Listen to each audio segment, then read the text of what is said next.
আগামীকাল 6 ডিসেম্বর হুমায়ুন কবিরের ঐতিহাসিক বাবরি মসজিদের কালকে আনুষ্ঠানিক একেবারে ভিত্তিপ্রস্তর দিবস। আর আজকে শুক্রবার এই মসজিদে হুমায়ুন কবির জুম্মার নামাজ পড়লেন এবং জুম্মার নামাজ পড়ে আগামীকালকের যে মসজিদ সেই মসজিদ সম্পর্কে কথা বলতে গিয়ে হুমায়ুন কবির বললেন যে আগামীকাল কোরআনের বয়স হবে 1450 বছর, ঐতিহাসিক দিন। আর সেই দিনের একটা গুরুত্ব রয়েছে, আর সেই দিনকে সামনে রেখেই 6 ডিসেম্বর আগামীকাল হুমায়ুন কবিরের যে দীর্ঘ প্রতীক্ষা, দীর্ঘ বাধা বিপত্তিকে উপেক্ষা করে বাবরি মসজিদে কালকের একেবারে আনুষ্ঠানিকের সূচনা হবে।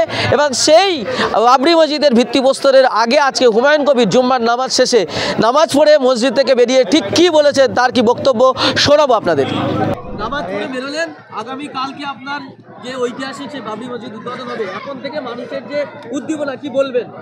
মহান আল্লাহর কাছে এটাই দোয়া চাইলাম যে কালকে যেন আমার যে বহুদিন থেকে যে আমার মনের ভিতরে একটা ইচ্ছা, বা আমি গত 12/12/2024 যে আমি বেলডাঙ্গার কোনো একটা জায়গায় জমিতে পবিত্র বাবরি মসজিদের ভিত্তি স্থাপন করব, তো সেটা ইনশাল্লাহ কিছু বাধা বিপত্তি চলছিল।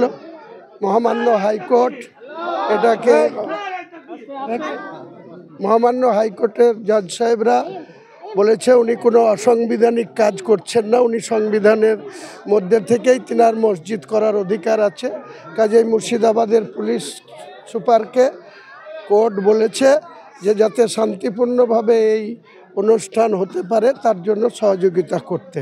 আমি মহান আল্লাহর কাছে আরেকবার দোয়া চাইলাম যেন কালকে শান্তিপূর্ণভাবে এই ভিত্তি স্থাপন। কত বাধা উপেক্ষা করে আপনি আপনার কাজে এগিয়ে যাচ্ছেন, এত বাধা। আল্লাহ আমার হেফাজত করছে, আল্লাহ আমার সঙ্গে আছে। আল্লাহ যাদের সঙ্গে থাকে মানুষও তাদেরকে সঙ্গ দেয়। এই যে আমরা ইবাদত করে বেড়ালাম সবটাই আল্লাহকে খুশি করার জন্য, আল্লাহর ইবাদত করার জন্য। আলাদা কিছু নেই, শুক্রবার জুম্মার যেখানেই থাকি চেষ্টা করি নামাজ পড়ার। সব দিন হয়তো হয়ে ওঠে না, কোনো বিশেষ কাজে কোনো জায়গায় রাস্তায় থাকলে আটকে থাকলে সেটা আলাদা কথা, কিন্তু নামাজ আমাদের প্রত্যেক মুসলমানের পড়া উচিত, বা মুসলমান 5 ওয়াক্ত নামাজ পড়াটা তাদের পক্ষে ফরজ বা তাদের নির্দেশ আছে কোরআনে। তাই কোরআন যাতে মানে। আর আগামীকাল আর একটা আমাদের কোরআনের কালকে 6 ডিসেম্বর যে কোরআন তেলাওয়াত হবে তার আর একটা বিশেষ তাৎপর্য আছে। সেটা হচ্ছে যে কোরআনের বয়স হচ্ছে আগামীকাল 1450 বছর। 1450 বছর কোরআনের বয়স পূর্ণ হচ্ছে।